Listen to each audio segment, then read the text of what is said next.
Can I make $100 an hour playing 5-5, 1K cap? 5 months ago, I asked this question. We've had legends of poker weigh in. I would lay 4-1 that it's possible long term. We've soared to massive highs. Come on, jackpot. Yeah! Yes! And we've tumbled to tumultuous lows. And now, here we are, the final episode. We've got a lot of ground to make up, but as a new dad, look at that sweet baby there. I feel pretty good about having luck on my side. So now, one final time, I ask the question, can I make $100 an hour playing low-stakes poker? No, I don't think it's possible long term. What you're trying to prove is that it is possible. I would not bet on you doing it. Are people betting against you? No one would take action. I will. I think you are probably a plus 140 dog. It seems no one ever really thought it was possible. Can we prove them wrong? Let's find out. Down bad, bounce back, boy, I'm different. Watch how I handle my business. Watch with the hands not ticking. Listen, that's that drum kick, boom, coming out of my system. All right, so jumping into the first session of the week here at Hustler, and in the morning, there's an older gentleman named Doug who always plays, awesome guy, and there's usually a guy at the table named Dennis who offers him his car if he can guess the current song on the radio at Hustler. Now, these are just like top 40 songs, like Rihanna and Taylor Swift and whatever, and Dennis isn't here today, so I offered Doug $50. I'm not rich enough to offer him my car, but I offer him $50 if he can guess the song on the radio, and the song is Taylor Swift, so it's a really, really easy one, so this is how we start the session. You know who the song is? I can't even hear it. I told Dennis not to do it today because I don't have my cheat sheet. I mean, I'm not going to give you a car, but I'll give you $50 if you get this one. What are the problems? I can't even hear. Go in the bathroom. Grown men go to the bathroom to listen to her. Don't bring your phone. That's cheating. Really setting the bar low there. It couldn't be easy. First real hand of the week here, double board PLO bomb pot. And we've got 10-8 4 deuce. It's pretty much one of the worst starting hands you could possibly have in PLO, but in a bomb pot, well, sometimes that doesn't matter because the top board comes 10-8-8, so we flop a full house, and the second board comes 8-deuce-deuce, so we flop a full house. So full house on both boards here. Generally, I'm just checking my entire range from early position, but we're in the low jack here, so kind of mid position, and I just don't think these players, if anybody has a deuce, I don't think they're folding. If anybody has an 8, I don't think they're folding. So let's just start putting in money right now. I pot it for 175. The hijack calls. The cutoff goes all in for 330, and the hijack here isn't that deep either. He only started the hand about 300 effective, so we just put the money in here. Hijack calls 3 ways all in to the turn, which is a jack up top and a 3 down below. River is a 5 up top and an ace down below, and the hijack tables pocket queens with 7-6, so he doesn't really have anything going on. And the cutoff has ace jack 9 deuce, so he had ace deuce on the bottom board and rivers and ace for a higher full house, and just had an open and straight draw on the board where we already had a boat. So got the money in really, really good here with the chance to scoop. We end up chopping up the hijack's money here with the cutoff, and not a bad start to the day. All right, let's play a little no limit hold'em. We're playing 5-5. The hijack opens to 20, and we 3-bet to $80 here in the small blind with ace king of spades.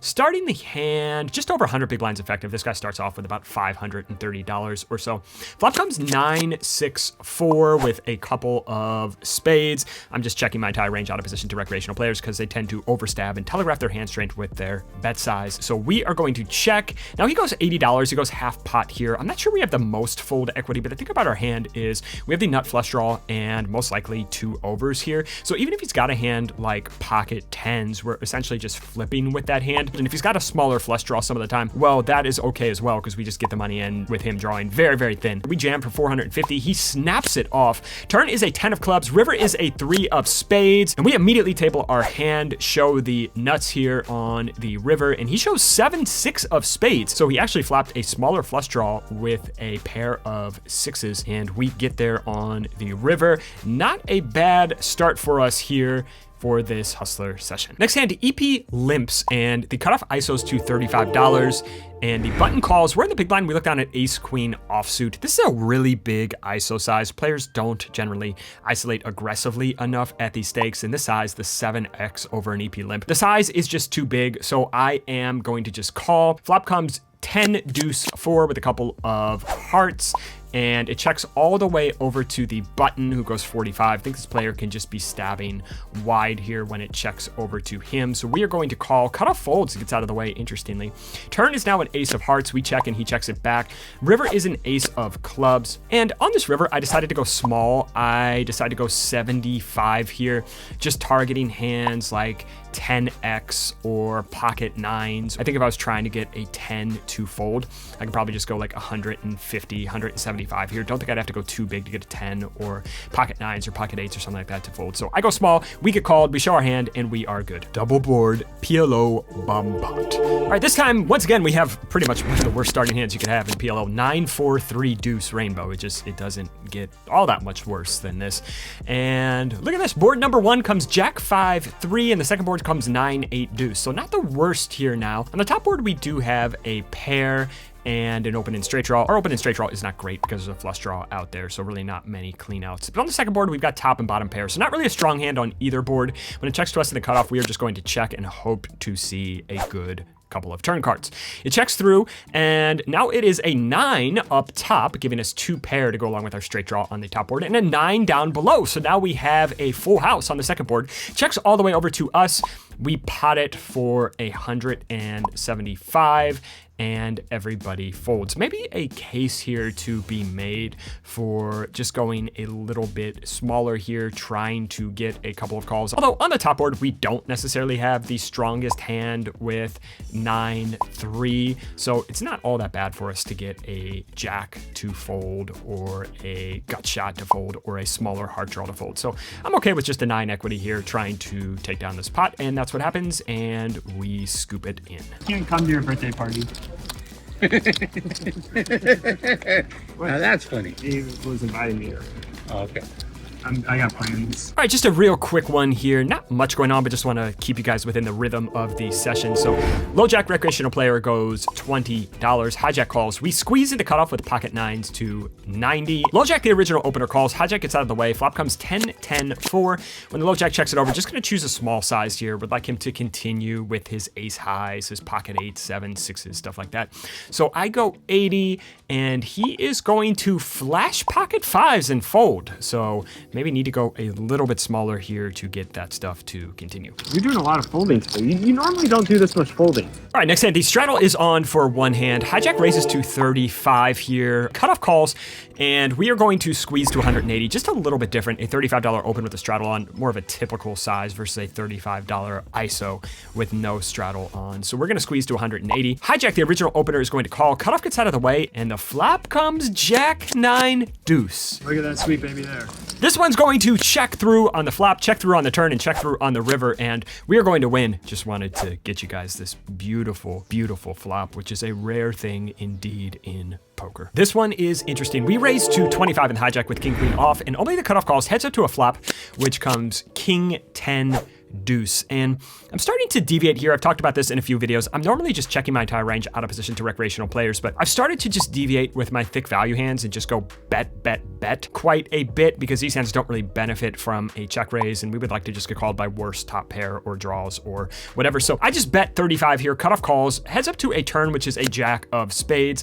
Not the cleanest card in the deck. He now makes some 2 pair, like jack 10 or king jack, and some of his straights get there as well, like queen 9 suited or ace queen. So I'm just going to check here and evaluate. And when I check now, he goes 140 into 125. A couple things going on here. Recreational players just don't use these overbet sizes as bluffs. He called a big bet on the flop. So getting to this turn, he'd have to be turning something like, I don't know, queen jack into a bluff here. Just not going to happen. These triple Broadway boards are massively under bluffed. This sizing is massively under bluffed. This situation is just massively under bluffed. So in this spot, we have a bluff catcher. I think he's under bluffing. He's not doing this with worse for value. So I am just going to make an exploitative fold here and live to fight another pot. Look at this. I had to get this. Would you guys believe these guys aren't related? How is this possible? All right, if I could have one hand back from the entire session, it would probably be this one. I think I did some things pretty good, but I made one huge blunder in this one. So let's talk about it. In this hand, the low jack opens to 20. The hijack calls, and now a pretty good pro in the cutoff squeezes to 75. We look down at pocket kigglies in the small blind. I'm generally just a big fan of playing cold 4-bet or fold. Don't like to come into the pot as a cold call. So we are going to put in in the cold 4-bet to 250. We start this hand off really, really deep, about 1.5k effective. Low jack and hijack are going to fold, and the cutoff the pro is going to call very, very quickly. You see he almost snap calls here, which when he does that, I think sometimes I can eliminate maybe the top of his range, like aces, maybe some hands like ace king suited, stuff like that. So we go to a flop which comes 8-6 deuce rainbow, and on this low disconnected flop, I like to start off in 4-bet pots with a big c-bet size. I just don't think hands like 10s, jacks, queens are ever folding here, and I think we can just go very, very big here with our entire range. Notice against a pro, I'm thinking more in terms of range versus range rather than just what does my hand want to do against this dummy, because this guy's not a dummy, he's actually a good player. So I go 300 here. He calls. Turn is now an 8 of hearts, and I think this is the blunder here. Maybe I could just go 50 or 75 more on the flop and then just jam this turn and play a 2-street game. But even with this size on the flop, we've got about 950 effective left on the turn. Pot's about 1140, so I think we could probably just jam here. I think, especially with my image, hands like queens, jacks, 10s, gonna have a pretty hard time folding here. And out of position, we generally, if we can, just like to minimize the amount of streets we play. It reduces the disadvantage of being out of position, just playing less streets, just piling in the money, especially when the SPR is this shallow. So I think just jamming the turn here is good. I get a little bit fancy. The plan was to just jam a lot of turns, but now on the top card pairs, I decided for some reason, God-forsaken, unknown reason, just to go small here. I go 300, just planning to jam almost every river, and he calls. So mistake number 1. Now the river is an offsuit ace. And again, at this point, very, very tough for him to have an ace, right? I think we can just go very small here on this river, maybe blocking for like 10% pot or something like that.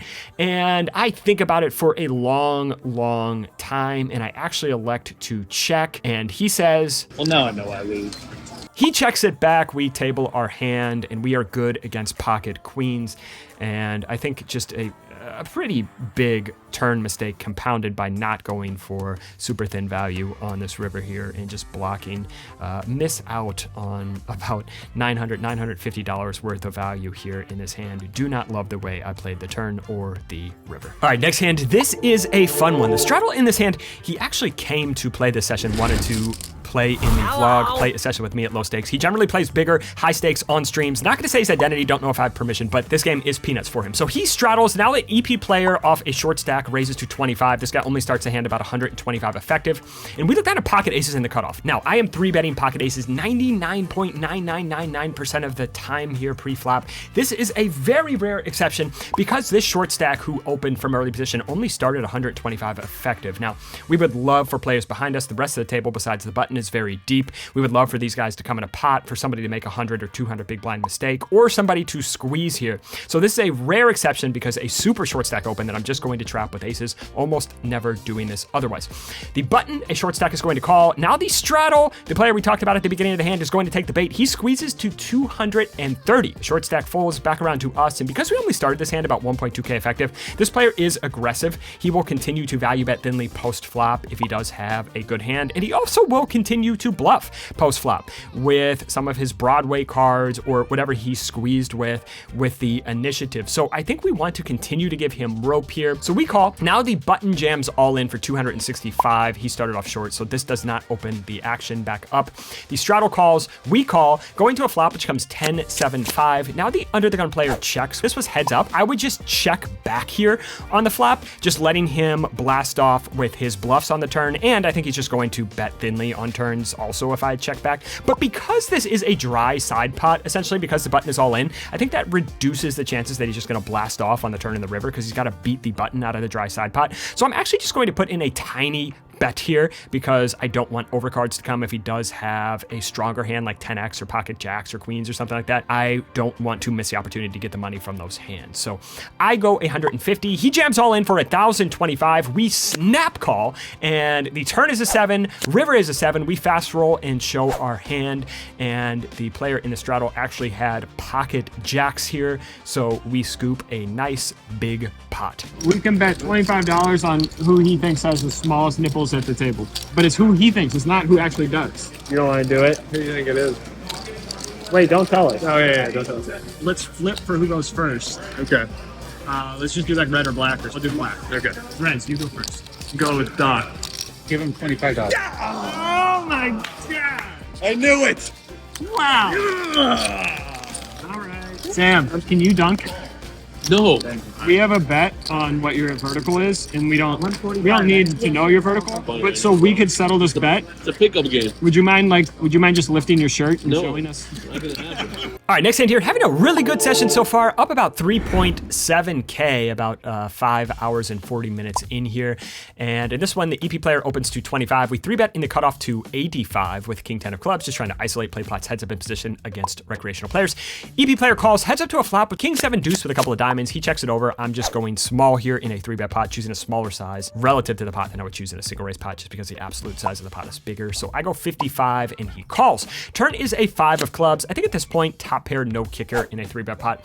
I think we've got thin value, maybe showdown value here. So I'm going to choose to use my favorite line in all of live poker, where I check back the turn and bluff catch the river. River is a 10 of hearts, so now we have top 2 pair. And at this point, when he checks the river, I think he's just got pure showdown value here now at this point. I think he's got a lot of hands like pocket jacks, pocket 9s, pocket 8s, stuff like that. And the front door flush draw bricked. And I think even if this river did not give us top 2 pair, I'd be going very large on this river. If I somehow got to this river with a bluff, I probably wouldn't check back the turn with air. But if I did get to this river with air somehow, if my mind just blanked on the turn, I don't think this is a good spot to bluff, because I think hands like jacks or 9s or whatever are just planning to check this river to check call when the front door flush bricks, especially after we check back the turn. So I think if I was trying to get that type of hand to fold, like pocket 9s here, I'd probably have to go like 350, 375. So I'm actually going to overbet. I know this looks like, hey, we've got 2 pair, let's just bet big. That is not my thought process. If this river was a deuce or a 3 or something like that, I would still choose the size. I think the 10 is a little bit irrelevant,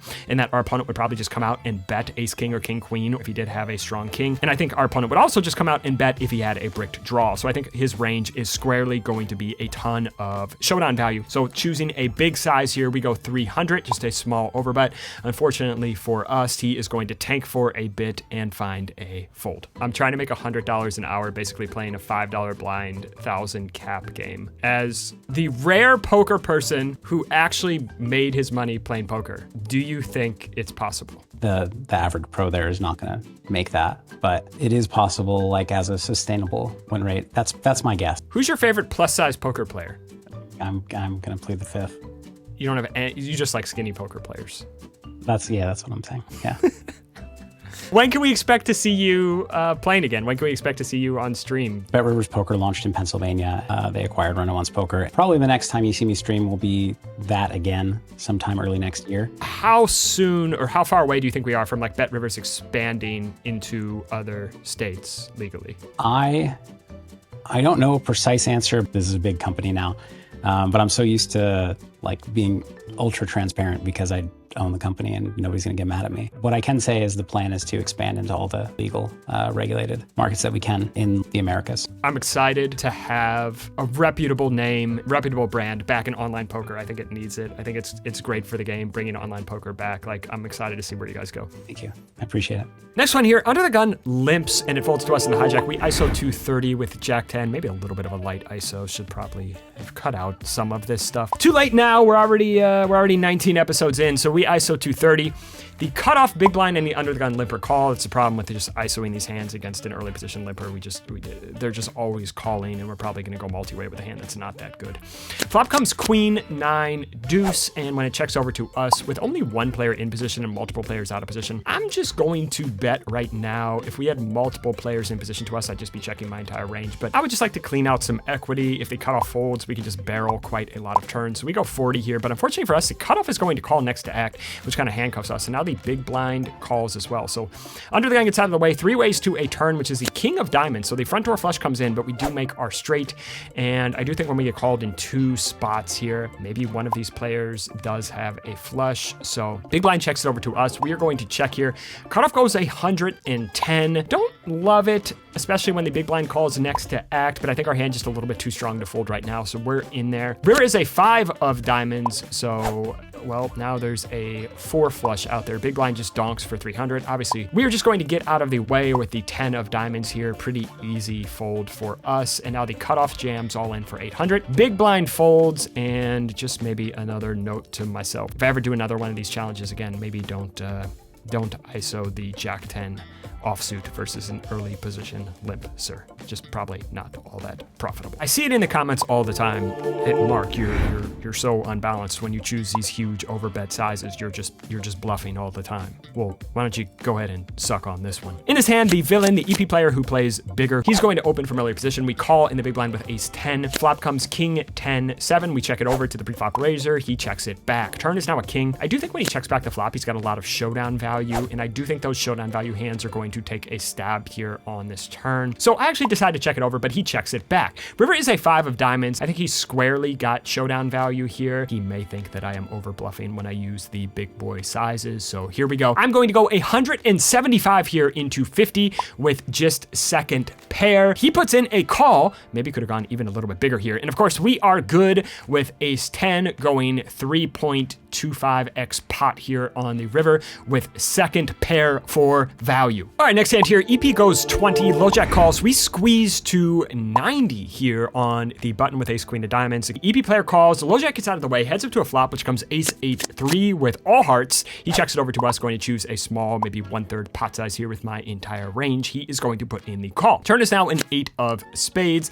And at this point, I think our hand may be right on that borderline, probably a little bit too thin to get 3 streets. I think if we had a hand like ace king here, would be betting because could get value from ace queen, ace jack, ace 10, stuff like that for 3 streets. So this one, I'm going to check back in a 3-bet pot. River is a 10. And at this point, when he checks it over, I think we've just always got the best hand here. Either going very, very small to try to get value from hands like pocket jacks or something like that, or just sizing up a little to try to get value from a hand like ace jack or ace 9 suited. Actually decide just to go smaller here, just trying to capture value from everything, all of his showdown value that gets to the river in this way. So I go 125. I think a case could be made for just going 250 or 300 to target that ace X, but I go 125. He puts in a call. We show our hand and we are good. All right, this next one, why it's so important to be paying attention. One of the benefits of filming is I can't be on my phone. I kind of have to pay a little more attention. So the $10 straddle is on. We opened at 35 in the cutoff with pocket 10s, and now the button, who is a solid pro, is going to think about it. And I see him like he's kind of pausing and like hemming and hawing, like he's considering a 3-bet. And then he calls, which is interesting because I do think he is probably flatting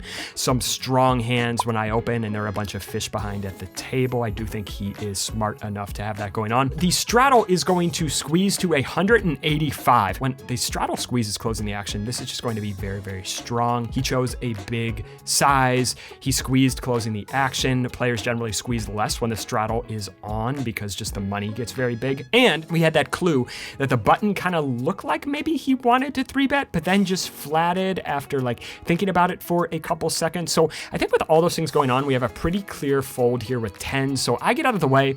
Now the button is going to jam for the straddle's 575 effective. So I kind of do a fist pump and celebrate that we kind of cleared a landmine here. The straddle snap calls. They are heads up. The flop comes ace 9-3. Turn is a 10. So we would have turned a set. Well, all right. River is an ace. We would have had a full house, but we made the right decision because the button has pocket queens and the low jack said he had pocket jacks. So we avoid a landmine here just by paying a little bit more attention pre-flop. Next one here. This is a wild one. The $10 straddle is on. Hijack limps and we ISO to 50 with king 4 of clubs in the cutoff. This is a little bit better than our ISO with jack 10 from the hijack. We're at least, if we get the button to fold, we're at least likely to have position here, even though we're likely to get called. So we go 50. Now the small blind, who is a villain we've tangled with quite a bit, guy who plays a bit bigger on streams, came to play with me for the vlog challenge. He's gonna cold call in the small blind, and now the straddle and the hijack get out of the way. Flop comes 10-8-5. He checks it over, and because the pot's already a little bit bloated, because the straddle is on, I am just going to be c-betting a little bit smaller here than as is my typical MO. I go 40 into 125. He puts in a quick call. Turn is a 9 of clubs. This card is really, really good for him. 6-7 gets there. Queen jack gets there. 8-9, 10-9 make 2 pair. Pocket 9s now make a set. So not a big fan of checking back turns when I have air with no showdown value, but I just don't feel like I have enough fold equity across rivers against this particular player. So I'm just going to check back and try to realize here. And then obviously if we brick on the river and he comes out and bets, we just get away. And if the river is a brick and comes out and checks, well, maybe then we can go for it, trying to get hands worse than 10x to fold. But the river is not a brick. The river is a deuce of clubs. He comes out and leads for 75 here. And for the same reasons I check back the turn, I want to be able to carry that logical, consistent thread, right? I wasn't going to bluff on the turn because I just don't think I have a ton of fold equity against this player. Just don't think he's going to believe me. So for that same reason, I don't think he's going to believe that I have a flush here on the river when I check back the turn, right? Just don't think he's gonna buy it. So if I was bluffing here, well, you know, I'm not sure I would bluff here. And if I was trying to get a hand like 10x to fold, I think I may have to go all in to do that. Not even sure if that would work. So I'm just going to go obnoxiously large here for value. You guys can see, it's not this binary thought process of big for value, small for bluff. No. It depends upon our opponent's range and how our opponent perceives us, how sticky they are, etc. I think this guy's sticky. I think he's sick of my shit. I don't think I have a lot of fold equity. So I go 615 here. Yeah, that's right. I raise like 9x here on this river. He's going to think about it, tank and hem and haul. Finally, he puts in the call. We show our hand, and obviously we are good here with the king high flush. All right, so we are having a pretty good session, up about $4,200, just south of 8 hours. And now we will play a double board PLO bomb pot. We look down at ace 10, 9, 7 with a couple of clubs, and the top board comes 10, 8, 6 with a couple of clubs. So we flop the nuts with a redraw, and board number deuce is ace 6, 3. So we flop top pair. Now EP goes $30 into a pot of 200. Low jack and hijack call. At this point, I am just piling in money. If I just had a naked straight draw and nothing else, I would just play this one very conservatively. We raise to 350. Now the EP player check jams for 920. Low jack and hijack get out of the way. Obviously, we snap it off. We're heads up. The turn is an ace of hearts up top and a 10 of diamonds down below. So we make top two pair on the bottom board and a clean card up top. So feeling pretty good. Now it's a 4 of spades down below, another clean card, and a queen of hearts on the second board. So we flip over our hand, and we're actually going to win 3/4 of this one because our opponent has king 9, 7, 3. So we chop with 9, 7 up top, and he's got nothing going on the second board except a pair of threes here. A pretty nice way to end the first session of the week here at Hustler. We did it. Look at that session there. $4,800 or something like that. Adam will put the results over here. Yep, that seems like a good spot. 9 hours, big session. It's gonna be tough to get to $100 an hour, but at least we're back inching back to that $80 an hour mark overall. And you know what they say? Beans are good. Beans are good. All right, so we are going to mix it up for the second session of the week here. Saw that Lucky Lady, which is just down the street from Hustler, actually Hustler's sister casino, is having Founders Day. So it looks like there's going to be a lot of games there, and immediately jump into a 5-5 game here at Lucky Lady. So in this first hand, the $10 straddle is on, folds around to us in the small blind with king 10 offsuit. We raise to $50, just opening big here because we're going to be out of position if we do get called. I think players in the straddle just usually over defend in these spots. So we go 50, big blind folds, and he straddle calls, heads up to a flop, which comes 9, 7, 5, just checking my entire range here, out of position, heads up. I check, he checks it back. Turn is now a king, giving us top pair, and does bring backdoor diamonds. At this point, he does have a pair. I think he's got a lot of like pair plus straight draw hands. I do think also he can have some backdoor diamonds here, some gut shots like 10 jack and queen 10. So we're just gonna go big here on this turn. A lot of inelastic hands. We go 100, he calls. River is now a 6 of clubs, and at this point, we are checking to evaluate. We check, he goes 185 here, which is a little bit bigger than I'd like to see. I think if you went half pot, I would just probably snap call here, but for the 185, gives me a little bit of pause. When the 6 of clubs comes on the river here, I'm just not sure how much 8x he has. I think hands like 9-8 or 7-8 for sure would bet quite a bit on the flop. I don't think he's choosing to pair for this size, certainly not choosing a king for this size. So I think it's a straight or nothing. I think a lot of his 8x would just bet on the flop unless he specifically has a hand like ace 8. Again, the sizing does give me pause, but I'm a little bit curious. So I put in the call, and of course he shows us ace 8 offsuit. It's just when they choose bigger than half pot, when they choose bigger than 60% pot on the river, they just always have it, guys. They just always have it. So starting the session off with a small loss here. Double board PLO bomb pot. They do the bomb pots a little bit differently at Lucky Lady, so it's only a $10 ante per person instead of 25 like at Hustler. So there is only $70 out there in the bomb pot. We have ace queen 8-8 with the ace and queen of diamonds, and board 1 comes 10-3 deuce with all diamonds, so we flop the nuts, and board 2 is ace 9-5, so we flop top pair on the second board. Starting from the small blind here, so we are pretty much the first player to act. I'm just checking my entire range, and action checks through. Now the turn is a clean card for us, a jack of clubs up top and a queen of clubs down below. So we make top 2 pair on the second board and just likely to have the best hand on both boards a lot of the time here. And I like to check in game. I think just coming out and betting here is probably better. Just trying to get multiple players to call when we have one board locked down and then a pretty strong hand on the second board. But I check and it checks through again. Now the river is a king of diamonds up top and a 4 of diamonds down below. Now I'm just going to come out and bet pot and try to get some action here. So I go 70 and it folds all the way around to the hijack who calls. And now the button is going to call as well. So we get 2 callers and we show our hand. The hijack mucks and the button shows 5-4. So he just had 2 pair on the bottom board where we have a higher 2 pair and we are going to scoop this one. I think if I could take it back though, I would just come out and bet on the turn and try to get a little bit more money in this pot. All right, next hand here, under the gun goes 25, starting off with a short stack here, only about 225 to start the hand. We 3-bet with ace king from early position to 75 and now he just moves all in for the rest of his stack. Obviously we snap it off, board runs out, jack 9, 7 on the flop, 10 on the turn. Help us dealer, please help us dealer. River is a 7, so we just have ace king high and he shows pocket 10s and doubles off us and wins a small one. Next hand, hijack opens to 25 and we 3-bet to 80 on the button with pocket 10s and he calls, so we heads up to a flop which comes 6-6-5. Pretty decent flop for pocket 10s. When he checks it over, I'm just c-betting my entire range. Again, I'm choosing a smaller size in 3-bet pots than I would in single raise pots because the absolute size of the pot is bigger. So I am going to go 60 here. He is going to call, everything going according to plan so far. Turn is a deuce of diamonds.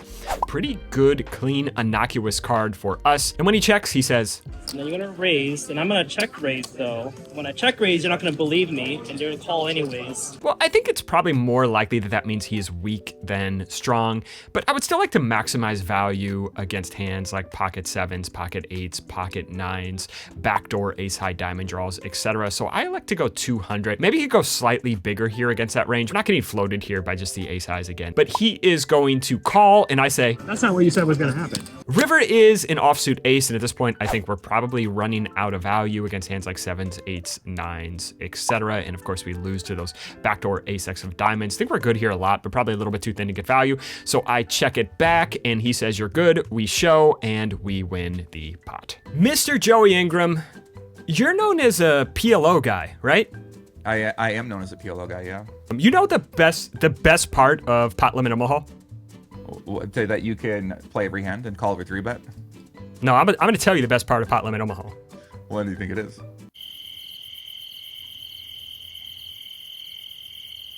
Nothing. There is no best part of Pot Limit Omaha? Man, come on. Do you think $100 an hour is capable in a $5 1K cap blind game? You just got to know how to win at poker. I mean, most people don't really know they know how to play a hand, but they don't know how to win at poker consistently. So I think it's a different skill set to understand how to do that. And that's what you've been showing people. You have the right skills. I don't see why it wouldn't be. Have you ever been kissed at the poker table? It was after Black Friday, or maybe right before Black Friday, and I met this girl. I kept 3-betting her every hand. She was 3-betting me. She bluffed me out of a hand, and she came over and kissed me. What about you? Have you kissed him at the poker table? He had dry shampoo and deodorant in his backpack because he'd been at the table so long. He said, if you call here, I'm going to spray dry shampoo on your head. And I said, well, if you spray dry shampoo on my head, I'm going to kiss you on the mouth. And so I called, and that set off a chain of events where I ended up with shampoo on my head, and he ended up getting smooched. So I watched some Finnish stream before, and Zygmunt and those guys were kissing each other all the time. So I mean, they also had about 100 drinks. It seemed like so. Maybe I need to go to Finland. It sounds like you just do it sober. You're just like happy, you know. Yeah, I don't even drink. Yeah, you're just okay. Double board PLO bomb pot.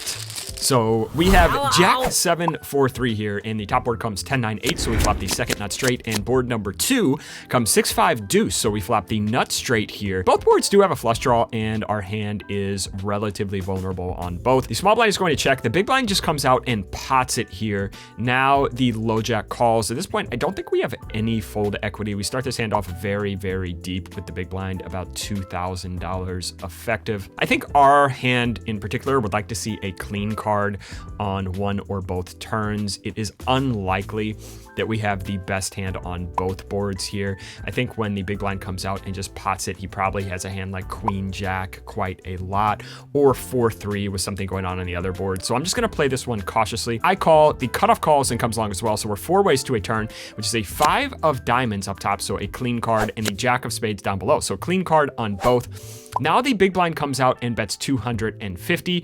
The low jack moves all in for 470. And I thought maybe in game I could have a shred of fold equity here, but that doesn't really make sense. You know, I need to carry that logical thread consistently from street to street. On the flop, I didn't really think I had any fold equity. And I think going to the turn, I probably still don't have any fold equity, but I just decided to jam here and try to get the big blind to fold if he did have a hand like a naked Queen Jack, but I don't think that's likely. So I raised to 1900. The big blind is going to call, and we're going to a river, which is the ace of diamonds up top and the 8 of clubs down below. The big blind moves all in for approximately $100 or something like that. He's only got $100 left, so we call it off. So the big blind table's Queen Jack 5 deuce. So he did have the straight up top, so he's gonna beat us on that board.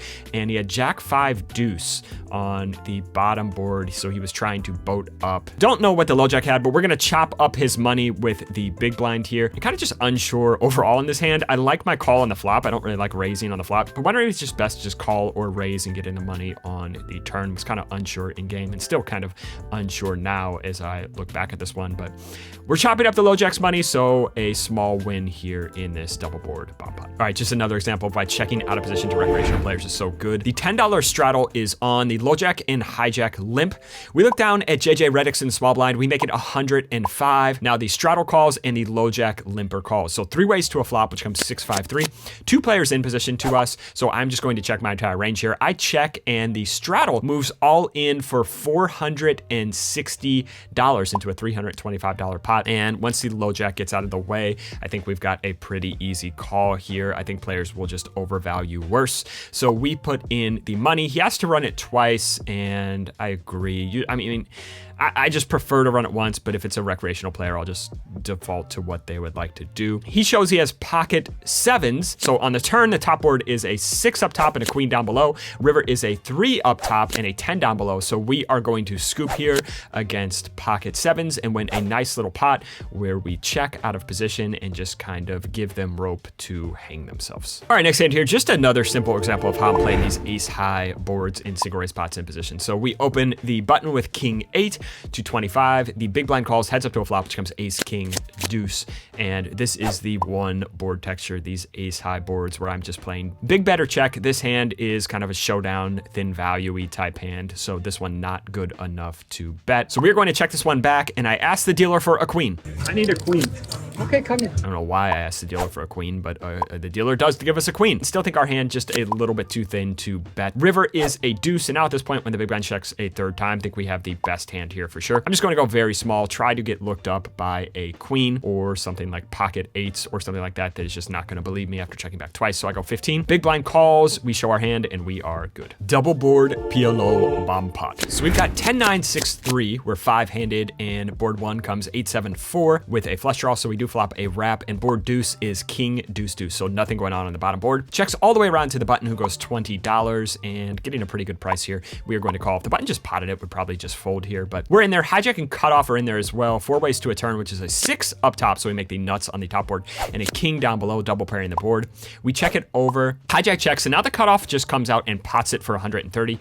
Button folds, and at this point, we are going to elect to call. Already feeling a bit precarious because we are calling to chop at best here, of course, and we could be getting quartered. The hijack is going to fold, going to a river, which is a queen up top and a jack of diamonds down below. We check, and the cutoff pots it again. Worst case scenario is we are getting quartered, and by calling 390, we'd get about 195 back. I think I'm doing the math right, possibly. So that's the worst case. Best case here is we are chopping against a hand like king deuce or king jack. So I don't know. Again, I'm not the best at math. I'm not the best at these double board PLO bomb pot's obviously not my expertise here, but I'm gonna put in a call. Maybe we could just find a fold. I think maybe a fold is best. So I call. Cutoff shows king 10, 9, 7, which was the scenario we were a little bit worried about. He does chop with us on the top board and he wins the bottom board. So we're gonna get quartered here. Just finding a fold here somewhere in this hand, either on the flop, which is probably best, or on the turn or on the river. Just finding a fold somewhere along the way. At best, we were chopping, and this was probably going to be the most likely scenario all the way. Another double board PLO bomb pot. So we've got queen 6, 5, deuce now, and the top board comes jack 8, 5, and the bottom board 10, 4, 3. On the bottom board, we do have a wrap, and the board is rainbow, so our wrap's okay. Nothing really going on the top board here. We just have a pair of 5s.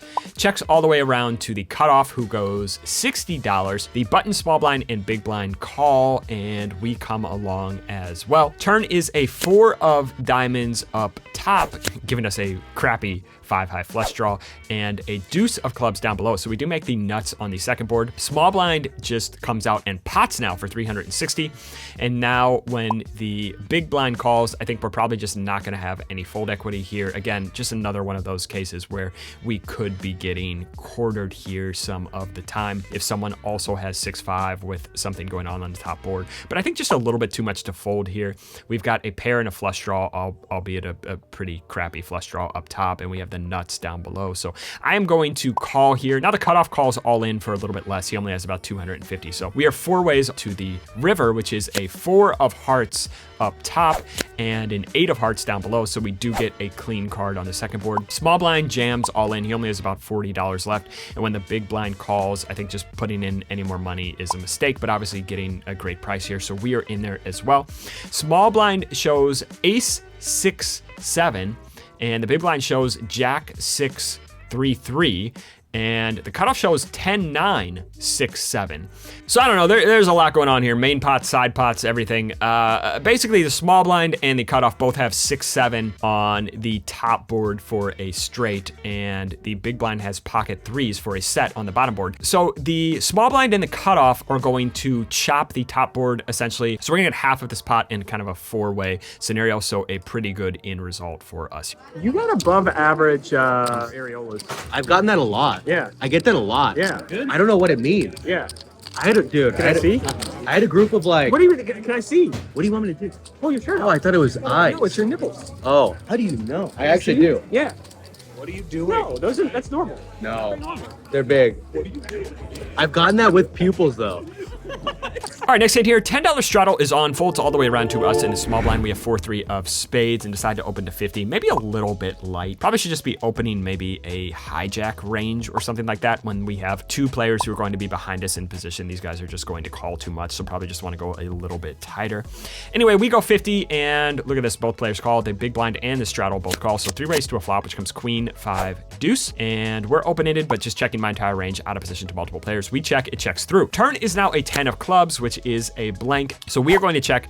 Big blind takes the bait. He goes $70. Straddle folds, and he only started this hand about 450 effective. So he's got about 400 behind here. We're just going to put the money in and think we can get everything but a queen to fold here. And he is going to tank for quite a while, and he asked us for advice. What do you want me to do? I want you to pucker up your lips, kiss me. Cut that on video. Talk about like. Listen, I'll let you look cool on the blog. Okay, let you look cool on the blog. Finally, he's going to find the fold with ace jack high, and we get it through with 4 high and take down a pot. All right, next hand here, $10 straddle is on again. We open to 40 in the cutoff with king jack, and the big blind, who is a solid winning player, he 3-bets to 125. And we start this hand really, really deep. We're over 2,000 effective with the big blind, and he chose a size that is kind of giving us a pretty good price here. So we are going to call. Flop comes ace, ace 3, and he checks. I've seen him check a couple times to me when out of position. Think he may just be checking his entire range. So I'm going to play a big big bet or check strategy here. Turn is a king, so now we've got some showdown value. He comes out and bets 30 into 260. Think our hand maybe a little bit too thin to raise, but definitely too good to fold. So we are going to call. River is now a jack, and when he checks here, 3-bet from the blinds, which we think is going to be under 3-bet. The small bet on the turn and the check on the river just feels like queens. And so normally I would go very small here, but this guy is a thinking player. No, he watches the vlog. No, he's familiar with my game. And I think in this particular case, if he does have a hand like queens, he may just think we're full of shit. If I was bluffing, I probably would not want to bluff here on the river, just expecting him to never give us credit and call here with queens a lot. So I'm gonna actually go really, really big, even though against a typical player, I would probably just go small. But against this guy, I'm gonna go big. I go 510 into 320. Tanks and tanks and tanks, and there is some table talk on this river. I'm so nervous. I'm so nervous. I don't know what to do. That's me. You? That's me. You're nervous? I'm nervous. What do you have? I have pocket aces. You have queens or tens. You can't call. I want me to call, I know. I just bluffed. There's no way I'm bluffing again. Zero chance. That's literally what's going through my mind. Yeah. Zero chance. I would never bluff twice. Very hard. I know you No, would. I wouldn't. I You wouldn't. would. Because I would think you would I call know me, you so I would. wouldn't. Well, I fold the tens. Maybe just going 300 or 350 or so gets the call all the time. I do like going big, but I think maybe we just got a little bit too greedy. All right, next hand here, straddle is on again. We open to 40 in the cutoff with king 5 of hearts, and the big blind is going to call. Flop comes jack 7 6 with a couple of hearts. He checks over to us, just going to c-bet the size where they raise their strong stuff, call with their weak stuff. I go 40. He puts in a call. Turn is a jack, and at this point when he checks, I want to choose a small size again. I would like to incentivize him to raise when he does have trip jacks here, and I also want him to call when he does have hands like straight draws or dominated flush draws, or hands just like 7x or pocket 8s that are going to call now. And then if he just calls, well, we know he's got a pretty weak range because he's going to raise off all his jack x. We thought on the flop he'd probably raise his 7s and 6s and that type of stuff, so we know he's going to be very, very capped. Doesn't have a jack, doesn't have a boat, and we can just blast him off of everything on the river. So we go very small here on this turn. We go 60, and he puts in the check raise to 200. We're getting a pretty good price here. I think this is just going to be a jack a lot. Don't think he has 7s or 6s when he just calls on the flop to a small bet on a wet dynamic board, so I think we are still drawing live here. So we are going to call. River now a 5 of clubs, and now peculiarly, he checks on this river. Yeah, we don't have showdown value, but I do think he just has a lot of trips here still, so we're not going to take the bait. We're going to check back, and he shows ace jack, of course, for trips, and he wins this pot. All right, next hand here, low jack goes 20. The hijack calls. We're on the button with pocket 3s. Normally a big fan of playing 3-bet or fold. Gonna make an exception because, well, seems the worst of the 3 options. Seems like we don't really want to fold pocket pairs in a soft game where we're going to be on the button. Don't really want to squeeze this one. Want to be squeezing good, better, and best. Doesn't fall into that category, so call by default here, and the big blind calls, so we're 4 ways to a flop, which comes king 9 8. Obviously nothing going on here, so when it checks to us on the button, we're just going to check it back. Turn is a 4. Once again, checks to us on the button. We check it back again, and before the river, we ask the dealer. 3, just 3 one time. Once again, I just need to ask for cards a lot. I just need to ask for cards more, I think, because we get the 3. The big blind checks. The low jack goes 20, folds over to us. Now it's time to put in some money. I think because we called for a 3, this player's not going to believe us. If they do have showdown value here, like a 9 or an 8 or something like that, I think they're probably just going to be relatively inelastic here, especially, it's not going to be believable. We called for a 3. 3 comes on the river. So we're going to raise big. We go for gold. We go 220. Low jack puts in a call, we show, and we are good. All right, next hand, we're doing a round of straddle. So I am in the straddle here. EP opens to 30. The low jack calls, and we come along here in the straddle with queen 10 offsuit. Flop comes queen 10 deuce, so pretty good. We flop top 2 pair. We check. The EP original raiser goes 45, and now the low jack calls. This is pretty good news for us when the EP player bets into 2 other people on this flop. Think he's just going to have a pretty strong hand. I am going to put in the check raise right now. Don't need to go very big because the EP player only started this hand off about $500 deep or something like that. So I'm going to raise small here. If he was deeper, I'd just go big. I go 175, trying to play a 2-street game. The EP player calls, and the low jack is out of the way. Turn is a 7, and now nothing left to do here. We've only got about 275 effective behind pots 490, so we put the money in, just figuring he's not going to be able to fold an overpair, not going to be able to fold a queen or an open-in straight draw or something like that. And he's going to show us pocket 8s, and then he's going to fold. So he bet into multiple couple people on the flop with pocket 8s on a queen 10 deuce board, and then tanked on the river and actually thought about calling with pocket 8s. So unfortunate that we just ran into bottom of range there. Not really sure what's going on, just some button clicking, but whatever, we'll take the pot down. All right, so we mixed it up, actually played a session at Lucky Lady. Super nice poker room, maybe one of the nicest poker rooms in LA. And another successful session, won about $1,500 or so. And we have one session left to go. And you know what they say? Yay. Yay. All right, the very last session of the low stakes challenge. We are back at Hustler. It's only appropriate. The hijack opens to 20, cutoff calls. We look down an ace 10 of diamonds in the small blind. We're gonna put in the squeeze. We make it $110 here, just squeezing good, better, best, all those hands in the upper left-hand portion of the hot air balloon chart. Now the big blind is going to cold call, and the hijack, the original opener, is going to come along as well. So 3 ways to a flop. Ace, king, 3. So I'm going to check with 2 players in position to us. Now the big blind, a short stack, moves all in for 185 into 350, and the hijack calls next to act. Already this is a bit precarious, but I think we kind of under-repped our hand. The hijack is going to have to be face up on the turn because it's going to be a dry side pot, so I think we can just play this one kind of perfectly on turns and rivers. So I'm going to proceed here with a call, going to a turn which is a 10 of clubs, bringing in the front door flush draw, and it gives us now 2 pair. So we check, and now the hijack moves all in for 690. And this is kind of painful, but I already know, like, first of all, like, he's not bluffing here. This is a dry side pot. It's a triple Broadway board. It's a 3-bet pot. He was the original raiser here. So he's not bluffing. The question is, can he be doing this with worse for value? Could he be doing this with a hand like King 10 or Ace Jack? And I think probably not. I'm not sure those hands are going to play this way and just put in all the money when the obvious draw gets there on kind of a scary turn card. So I think this is just going to be hands like Ace King, sets, and flushes all of the time. So I'm gonna find a pretty tough laydown here. I fold. River is a jack of spades, and the hijack is going to table 8-4 of clubs for a flush. And thankfully we were able to get away from this one on the turn. Doug, can you tell us what you're doing right now? If I can guess the name of this song and the artist, I get Dennis's car. Somebody tell me what it is, please. You got any guesses? I got a guess, but I can't remember her name. I got a face in mind, but Okay, let me know when you... Taylor Swift. Nope. Sorry. All right, back to poker. Double board PLO bomb pot. We've got 10-8-7-5, and board 1 comes 7-7-5, so we flop the nuts up there. And board 2 comes 10-4-3, so we flop top pair and a gut shot. Checks all the way around to us at the cutoff. We pot it here for 175. Only the big blind calls. We're going to a turn, which is a clean deuce down below and a 4 up top. The big blind checks, and we bet 525 for pot once again here. And the big blind is in the tank, and he actually just flips over his cards, and he shows that he has a 7 here, and don't see the rest of his cards, but he's got nothing on the other board. So he actually puts in the call, and he's got a little bit of money behind, but I'm friendly with this guy, and he already showed me his card, so I'm not going to take advantage of him. And we just check the river, and in the hand right here, and we are going to scoop here. He just has a naked 7 and nothing going on the bottom board, so we are friendly on the river, but we do scoop a nice little pot here. All right, next hand here, $10 straddle is on. We raise to 35 in the low jack with pocket kigglies. Only the cutoff calls, heads up to a flop, which comes ace, ace, deuce. We're gonna start off with a check here. He checks it back.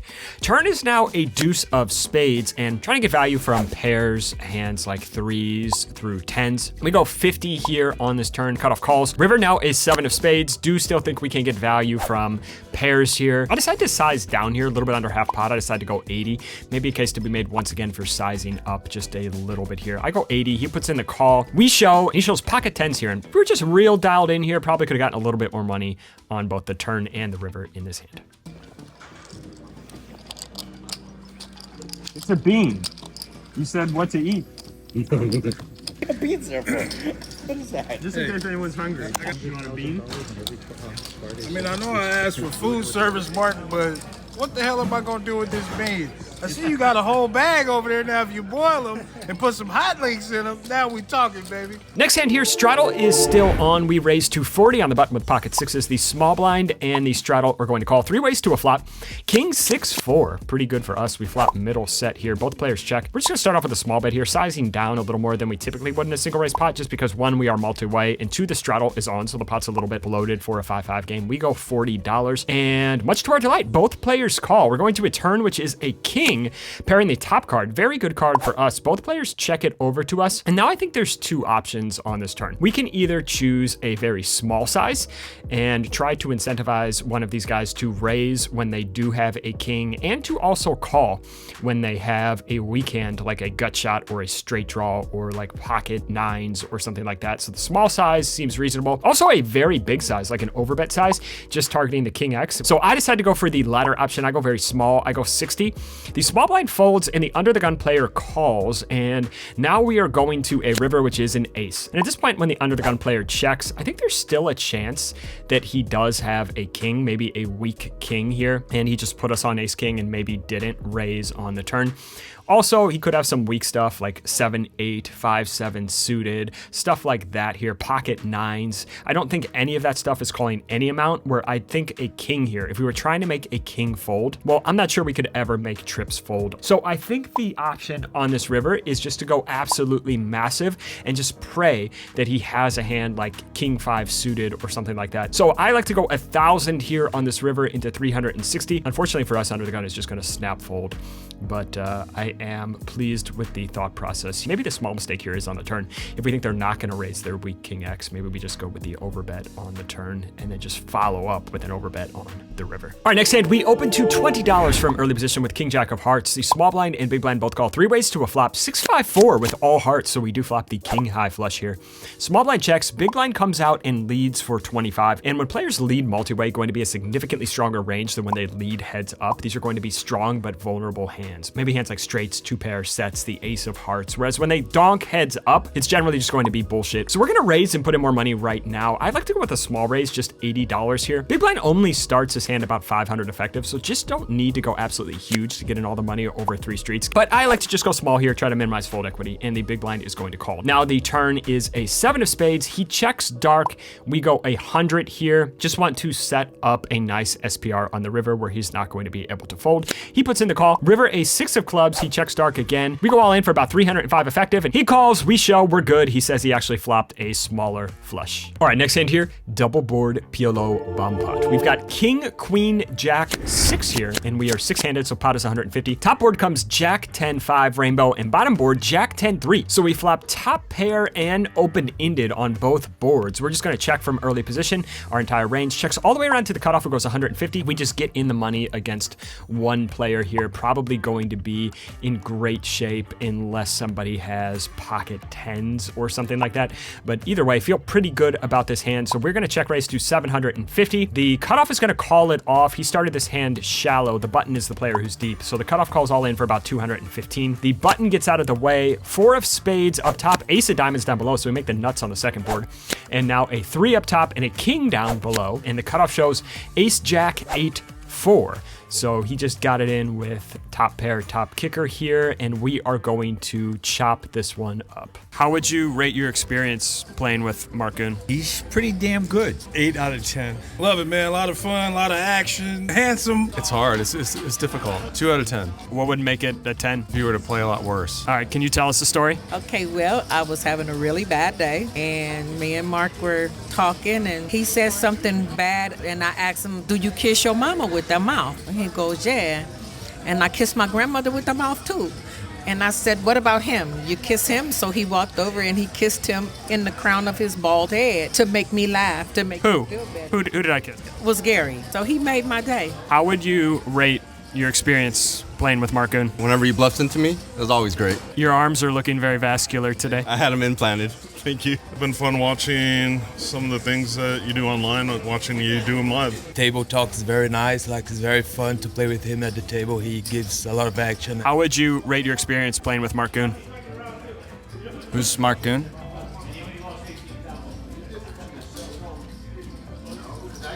I don't know who Marc Goone is. All right, next hand here. Hijack and cutoff limp. We ISO to 40 on the button with pocket sixes. And now the big blind and the hijack limper are going to call. Flop comes 9, 8, 6. And I say, I go 50 here, but unfortunately both players fold. Very next hand, we are in the cutoff now. Good start to the session, up about $1,280 in the first 3 hours. Low jack limps, and we make it 30 now in the cutoff with pocket threes, and the limper calls.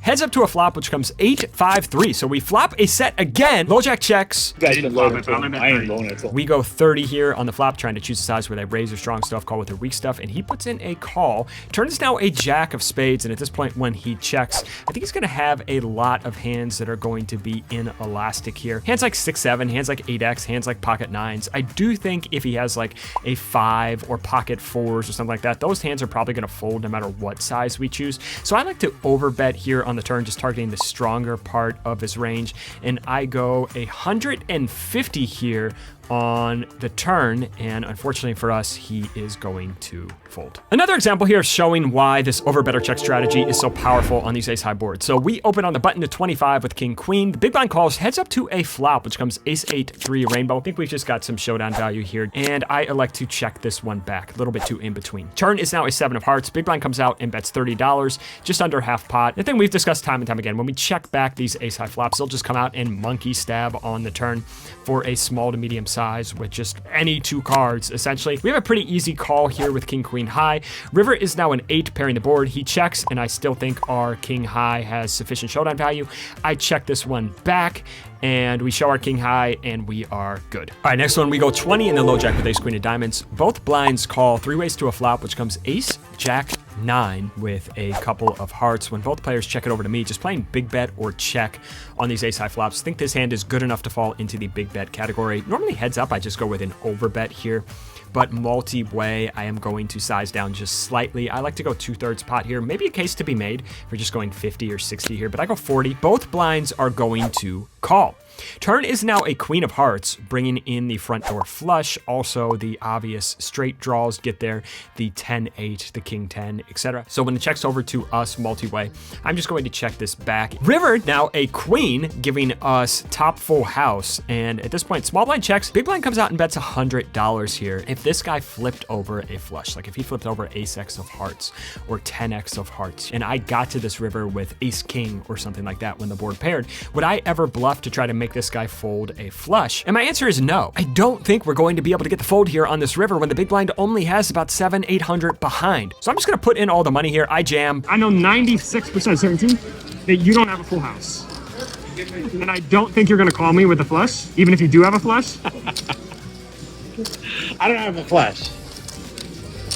Well, then you can't call. You can't call. But unfortunately for us, the small blind and big blind fold. All right, next hand here, EP player limps, cutoff ISOs to 15. I think this is probably just not going to be a very strong range when the ISOs to 15 over a limp.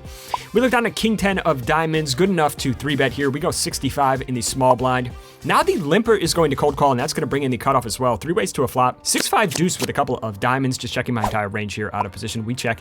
EP player goes 130, and now the cutoff folds. I know a couple things. Number one, this guy is not a big folder. Have tried to bluff this guy in the past. Did not work, was not successful. Number two, he chose a large size, 130 into 200 into 2 other people, so I think he's just got a very strong hand. So I don't think we have any fold equity here, so I'm just going to proceed as a call. Turn now a jack of diamonds, and I do think that he had a strong hand on the flop. The diamond probably not going to slow him down. He's only got about 500 behind, so I'm just going to check and flow again, and he's going to reward us. He's going to jam all in for approximately 500 here. Obviously, we snap it off. River is a 7. We show, and we are good. And the very last hand of the challenge here, it is a doozy. In this one, the EP player, same villain from last hand. He blind raises to 20 from under the gun. We are on the button with ace king, gonna open it up to $50 here, and now the blind 20 player calls. Flop comes ace 9 5.